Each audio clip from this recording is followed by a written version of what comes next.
Bonjour à tous, bonjour à toutes. On se retrouve aujourd'hui pour l'Ironman Mark II, spéciale édition Armor Unleashed version. Donc Unleashed, on peut le traduire par démonter ou désassemblé. D'accord, on est toujours sur une Hot Toys, on est toujours sur une Movie Masterpiece, et ici c'est la MMS 150. Donc elle est sortie en 2012, si je dis pas de bêtises, on verra ça après avec la notice.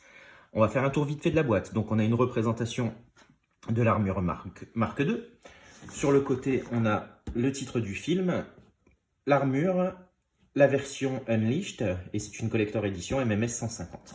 Sur le derrière, on a les warnings habituels, pour voir qu'il s'agit d'un objet de collection et pas d'un jouet. D'accord? On a le logo anti-contrefaçon. Et sur les côtés, donc ça reprend exactement la même chose que sur l'autre côté. Derrière, sur le dessus aussi, et sur le dessous également. Donc c'est une boîte vitrine qui s'ouvre de cette manière. Hop. Voilà, bon avec les reflets c'est pas top, mais bon c'est une boîte vitrine, ça reprend, hop, et derrière on a le cast and crew, donc qui a fait quoi sur cette figurine. Donc ce qui vous intéresse et ce qui nous intéresse tous en fait, c'est ce qu'il y a à l'intérieur, c'est la figurine. Donc on va l'ouvrir ensemble et on va constater de quoi est constituée la boîte. Donc voilà, on a un packaging typique des Hot Toys de cette époque-là, d'il y a une dizaine d'années. Donc on a une boîte en plastique transparente sur 2 étages. Donc on a l'étage des socles, car oui, la spécificité de cette armure et de cette figurine en question, c'est qu'elle a plusieurs socles. Un socle type Hall of Armor et un socle avec le nom de la figurine et la version. En plus de cela, dans la boîte, on a un 3e socle qui est à monter soi-même en carton avec des aimants qui représente la table. En fait, c'est la table sur laquelle repose l'armure dans le film.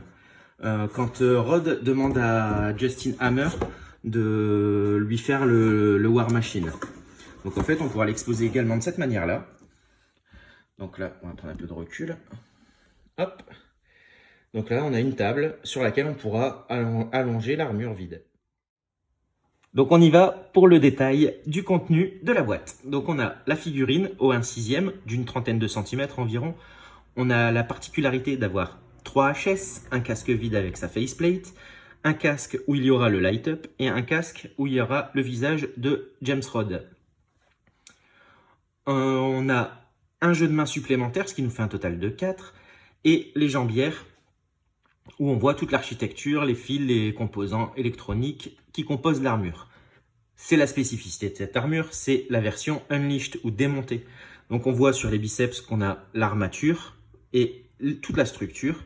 On a les jambières qui prendront lieu et place des jambières actuelles. Et on se rendra compte également qu'il y a plusieurs caches qui peuvent se retirer pour faire apparaître toute la technologie et toute l'infrastructure de l'armure. On va brièvement passer dans le détail les accessoires fournis. Donc on va commencer par le casque. Ici, donc le casque vide avec sa faceplate qui vient s'aimanter. Il n'y a pas de charnière, ça vient s'aimanter directement. Donc vous pouvez constater que la finition elle est quand même au top pour ce type de figurine. Et donc, comme elle est sur aimant, ça nous permet de la positionner sur le dessus sans que ça ne tombe. Et on peut également ouvrir la partie inférieure du casque pour vraiment donner un aspect démonté de la figurine. D'accord? Donc on va le replacer. On va passer sur le HS avec le visage de Rod.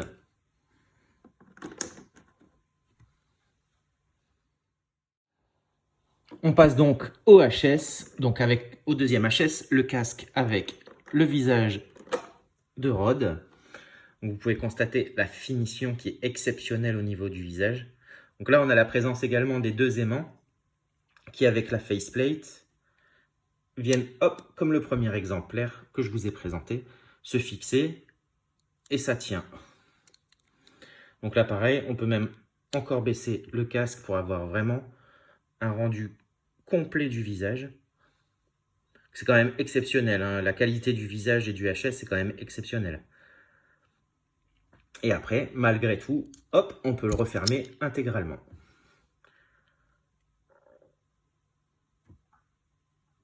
Ensuite, le troisième HS, il est sur la figurine, c'est celui où se trouvera le light-up.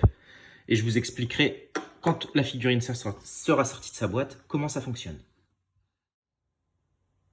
Toujours dans le détail des accessoires, on va passer à ce qui est pour moi la pièce maîtresse de cette figurine, à savoir les jambières. Donc ici, on a la jambière qui prendra lieu et place du mollet sur la figurine à l'aide de cet adaptateur qui viendra se clipser ici. Je vous montrerai ça tout à l'heure.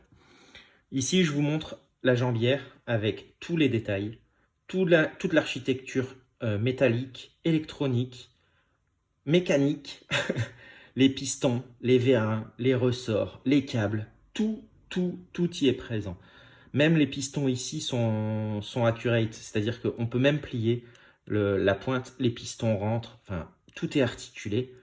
On a même la possibilité ici de retirer cette goupille-là, hop, la même goupille de l'autre côté, et on peut ouvrir carrément la jambière. Donc ça, c'est par exemple pour faire un diorama ou quelque chose, pour pouvoir l'exposer à part. Voilà, on a tout le détail de cette jambière.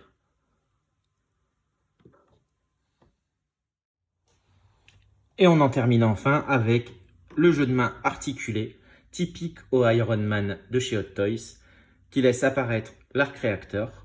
Et enfin, chaque phalange de chaque doigt est articulée. Donc ça, c'est devenu un grand classique chez Hot Toys, hein, ce qui nous permet de donner des poses beaucoup plus naturelles que des mains en PVC classique. D'accord? Bon, on constate que le paint est top. Il n'y a pas un débordement, ça coule pas. Je vous rappelle que c'est une figurine qui a 10 ans passé. Hein. C'est quand même fantastique, quoi. Donc là, à ce sujet, on va passer à la figurine en elle-même. Et préparez-vous. Les accessoires détaillés, on peut enfin passer au détail de l'armure. Donc elle va se dérouler en deux temps. Un temps où l'armure sera telle qu'elle, avec tous les panneaux de carrosserie, et un deuxième temps dans la version Unleashed, donc démontée, avec tous les petits caches qui seront enlevés, laissant apparaître la structure de l'armure. Donc dans cette configuration-là, l'armure n'est pas en reste. Elle a quand même, malgré tout, comme la totalité presque des Iron Man de la marque Hot Toys, les flaps ici, qui sont amovibles, laissant apparaître quand même un détail assez poussé. Ici, de cette manière-là. Hop. Les plus observateurs d'entre vous auront remarqué un interrupteur ici, c'est celui du arc réacteur. Et ceux qui sont encore plus observateurs, il y a le deuxième interrupteur au niveau de la nuque qui permettra d'illuminer les yeux de la figurine. Ensuite, on a également au niveau des mollets ici un cache qui se soulève, laissant apparaître les vérins. Et ici, également un deuxième cache qui se soulève. Bon, dans cette version-là, étant donné qu'on a les jambières, je ne suis pas sûr que ce soit très utile. Maintenant, pour la personne qui veut l'exposer avec l'armure complète, ça peut être, ma foi, quelque chose de sympa. Maintenant, je vous dis, avec les jambières, bon, moi je préfère l'exposer avec les jambières et vous allez constater tout de suite pourquoi après quand je vous ferai la version Unleashed. Petit détail caché, bon, qui ne l'est pas vraiment, hein, c'est simplement parce que je n'avais pas lu la notice. Mais petit détail caché pour moi tout de même, c'est ici, au niveau des avant-bras. Vous allez pouvoir constater, ici, en tournant ici de cette manière-là le poignet, et ici en le remettant à sa place, qu'on arrive à un détail de l'architecture de l'armure une nouvelle fois. Et de l'autre côté également, donc également une petite surprise. Ici, il faut faire coulisser de cette manière-là et de cette manière-là. Et on accède hop, au lance-roquette du film. Donc voilà, au niveau détail, franchement, c'est la figurine avec le plus de détails. J'irai pas jusqu'à dire que c'est la plus belle, dans le sens où, bon, malgré tout, c'est une plastique. Donc, je suis un peu déçu. J'aurais bien aimé la voir en métal, en die-cast, parce qu'elle existe également en die-cast. Mais bon, niveau des détails, c'est quand même super impressionnant, quoi.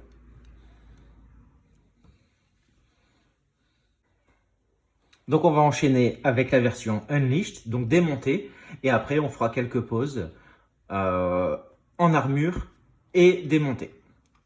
Allez, je vous laisse avec la version Unleashed.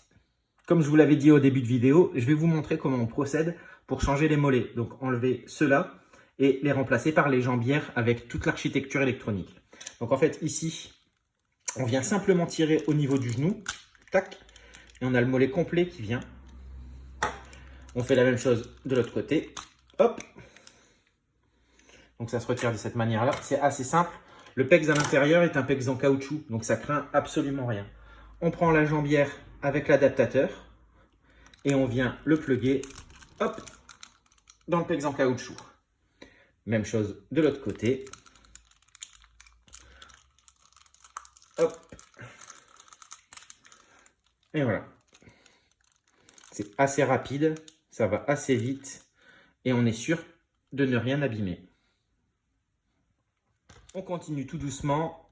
Je vous fais une transition avec le mode Unleashed complet. Et voilà donc l'armure en version Unleashed complète.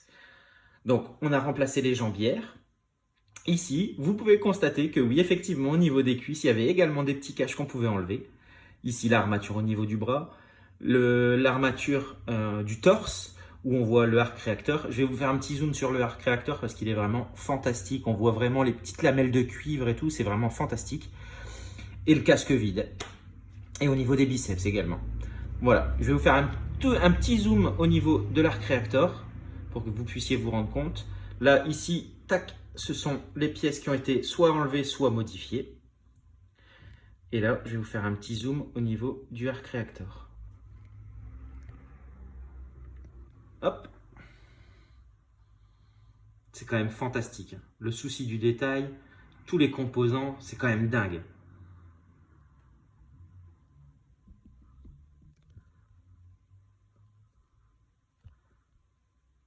Donc là, on passe à quelques poses. On va faire la pose typique du film quand l'armure elle est sur la table, qui nous est fournie également comme socle. Et après, on va faire une ou deux poses, soit muséum et une pose en action. Allez, je vous laisse là-dessus. Profitez bien.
Bon, voilà les amis, je vous abandonne après la review de cette Iron Man Mark II de la marque Hot Toys.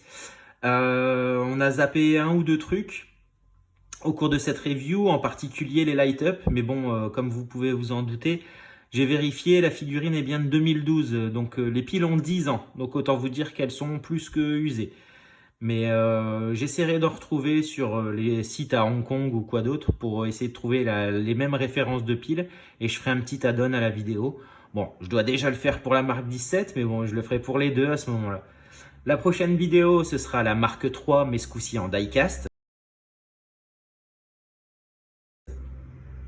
Et on pourra ainsi faire la différence entre les deux armures, qui sont sensiblement pareilles, mais c'est plutôt pour faire la différence entre la die-cast, le modèle die-cast et le modèle normal. Donc voilà, n'oubliez pas de vous abonner, de commenter, de dire ce qui vous a plu, ce qui vous a déplu. Et n'hésitez pas à commenter, à liker la vidéo et surtout à vous abonner. Allez, à la prochaine!